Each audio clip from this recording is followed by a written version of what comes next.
చేయించుకున్నాను, మళ్ళీ చేయించుకోవాలా?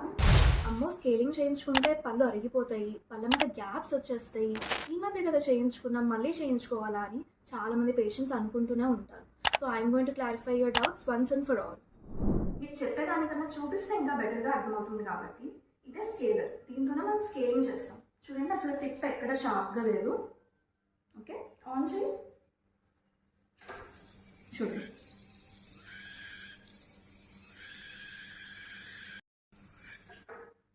చూడండి అక్కడ అసలు ఎక్కడ డ్యామేజ్ లేదు.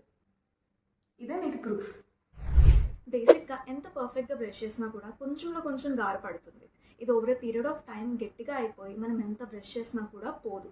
ఇలాంటప్పుడే ఖచ్చితంగా క్లీనింగ్ చేయించుకోవాలి, లేదంటే ఆ గార ఇంకా సివియర్ గమ్ ప్రాబ్లమ్స్కి లీడ్ చేస్తుంది. సో అందుకే 6 monthsకి అట్లీస్ట్ ఒక్కసారైనా క్లీనింగ్ చేయించుకోవాలని చెప్తూ ఉంటాం.